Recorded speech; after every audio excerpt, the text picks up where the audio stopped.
असो, मोदी सरकारचा निषेध असो, औरंगाबाद निषेध असो, मोदी सरकारचा निषेध असो, देवेंद्र फडणवीस माननीय शिवसेना पक्ष प्रमुख उद्धव साहब ठाकरे के आज आदेश से पूरे महाराष्ट्र में महामंडल के जहाँ जहाँ डिपो होंगे वहाँ पे लोकशाही पद्धति से हमने एक दिन का गेट बंद आंदोलन यहाँ पे शुरू किया। हमारे शिवसेना के सब होदेदार, तालुका प्रमुख माननीय जितेंद्र जी देशले, शहर प्रमुख हमारे राजाराम जी यादव, हमारे ज्येष्ठ शिवसैनिक और पदाधिकारी कैलाश जी तिजगे, उसके बाद सनी जगताप, उसके बाद शिवसूर्य के हामिद भाई लकड़े वाले सब जिम्मेदार होदेदार यहाँ पे हमने एक दिन का आंदोलन किया।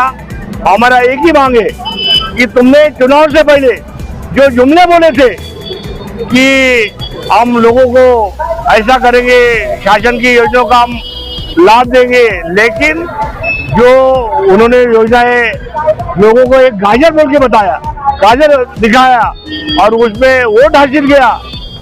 और आज सत्ता के आने के बाद युति आघाड़ी जो पद्धति से और जो दादागिरी से यहाँ पे मनमानी कारोबार जो उन्होंने शुरू किया है, उन्होंने ये टोटल ये जो महामंडल है इसमें 15% परसेंटेज की जो बढ़ोतरी किया है, इसमें सर्वसामान्य जो आवाम है ये महामंडल में जो प्रवास करने वाले हैं, लेबर क्लास, मिडिल क्लास, ये लोगों का भारी यहाँ पे नुकसान हो रहा है। इसीलिए हम मालेगांव शिवसेना तालुका शिवसेना उद्धव ठाकरे गढ़ की ओर से हम यहाँ पे युति शासन का यहाँ पे जाहिर निषेध करते हैं। और इतने ही मैं बोल के मेरी बात खत्म हो। जय हिंद, जय महाराष्ट्र। ईव्हीएम सरकारचा ईव्हीएम सरकारचा उद्धव ठाकरे साहेब तुम आगे बढ़ो, हम तुम्हारे साथ हैं। उद्धव साहेब तुम आगे बढ़ो, हम तुम्हारे साथ हैं। औरंगाबाद आदित्य साहेब तुम आगे बढ़ो, हम तुम्हारे